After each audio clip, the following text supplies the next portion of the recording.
hopefully, as you can see, I've got the bonnet fitting a lot better now. There's still actually nothing holding it down, it's just sitting there. But I just tweaked the curves a little bit, and I made sure that the top panel and the bottom panel are actually flat against each other, and that helped a lot. So now I've got the bonnet in place. To get this in place, I had to remove the previous exhaust I'd made, because that came straight out the side of the car and ran down along the side of the body and then up and over that rear guard. And I decided I can't really do that because the pipe ends up too close to the passenger's arm there. And also just having an exposed exhaust pipe all the way down the side of the car that gets quite hot is kind of a little bit dangerous. Especially for a car like this, where I imagine people are going to be wanting to look at it. So you could imagine people sort of coming up to the car and leaning over the side of it and leaning straight on the hot exhaust. So I'm going to run the exhaust down under the bottom of the car, which will look a lot neater as well. So I actually was able to recycle a lot of my old exhaust. If we open the bonnet, you can see again how this hinged bonnet is just brilliant, because it just gets completely out of the way, leaves the whole engine bay free.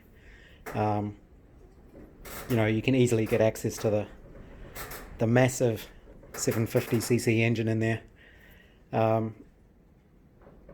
As I was saying, I was able to reuse the old manifold. I basically cut the pipes off and then put the plate in the mill and just milled the top flat, and then started making a new one. It's a bit tricky because the throttle gets in the way of the exhaust here, so it's a bit hard for me to get this on and off at the moment. And I would have liked to have had the pipes different lengths to actually get the collector on an angle, but that's not really possible with the way I have it.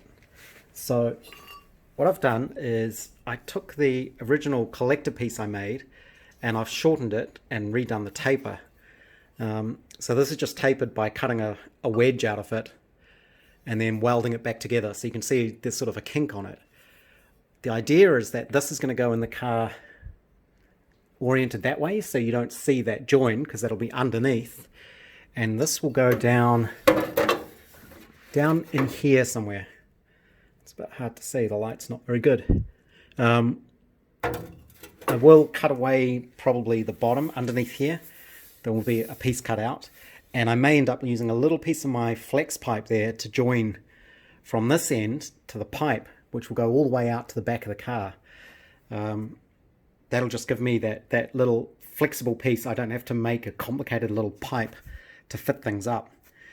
So I've started doing the downward pipes.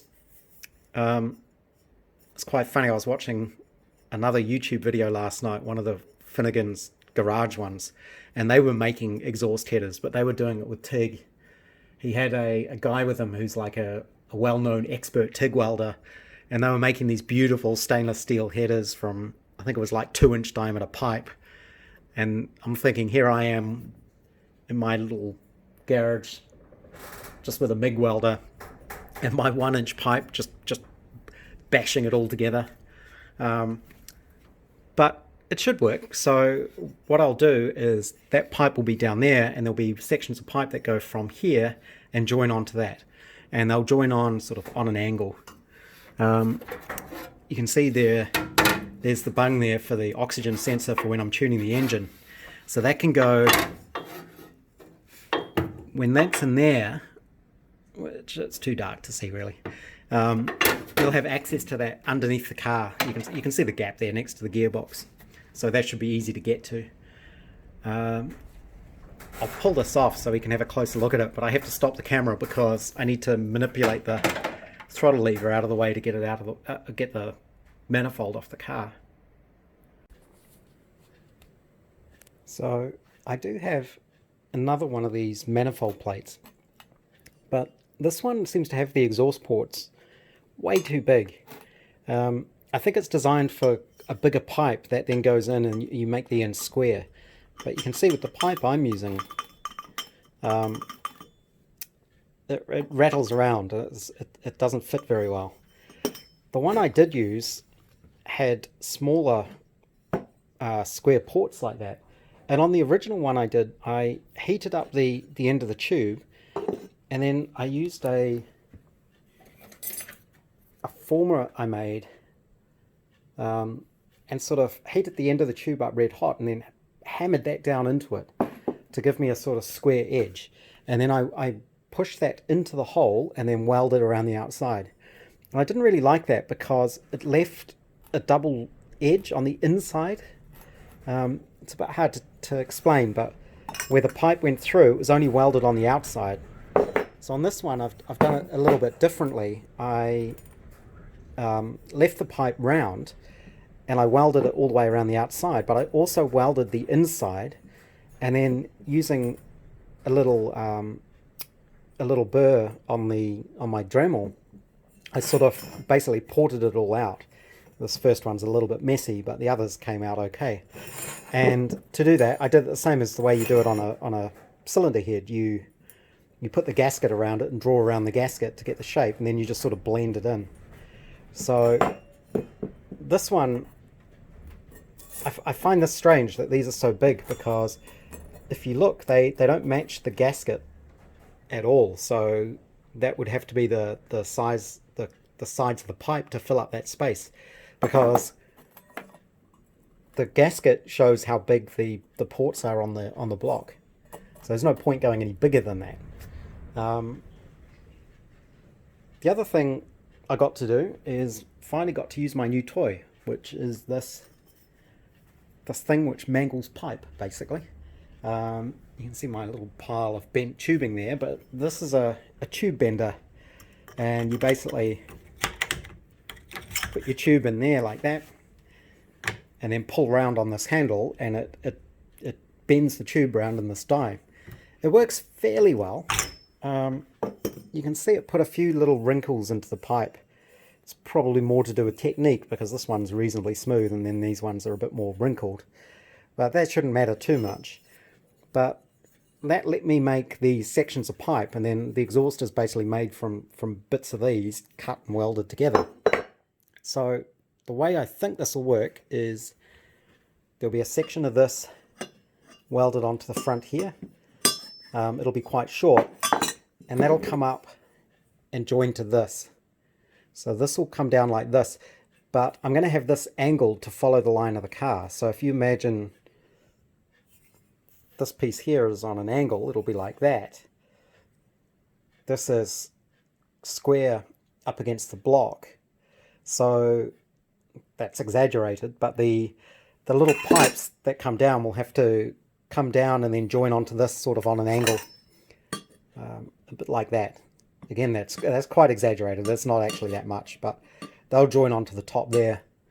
I think that should work fine. It's going to be quite fiddly to make it, but the tricky bit will be, I think the way to do it so it's not too tricky, is weld on the front like that, because I know that has to go vertical.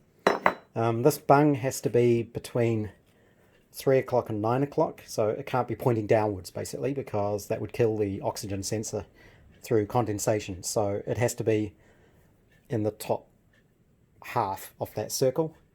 So I can set that up like that. I'll be able to weld that onto there, and then I can put this in the car with this on the car, and I can figure out where I need to cut this one to join onto there. And then with those tack welded, or even properly welded in place, I can rotate this one around to the angle I want to get this pipe at the angle I want in the car.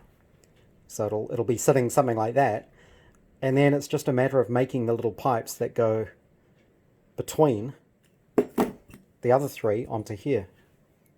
Like I say, it'll be fiddly, but it's doable. That should be it. There, this is the old one, and I should be able to reuse my old muffler, which, being a Brooklyn style like that, is nice and flat, so that can actually sit up underneath the floor of the car quite flat, so it's not going to hang down at all. And then I'm not sure exactly where the pipe is going to come out. Depends exactly where I run the run the exhaust pipe under the car, but it's come out under here somewhere with a little Brooklands can, probably in here, I'm not sure.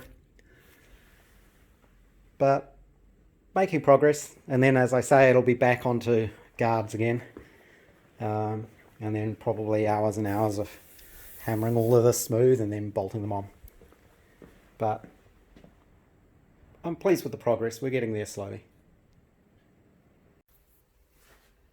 So it occurred to me last night when I was mucking around with this manifold that as it is unfinished, it's basically like little stub pipes. And I was thinking I could actually run the car with those just to see what it sounds like. Guess it'll be just like a Spitfire, but with 8 less cylinders and about 1500 less horsepower. But it should work, so let's see what it's like. I don't have the throttle hooked up, so I have to sort of do this manually. Got a little bit of choke.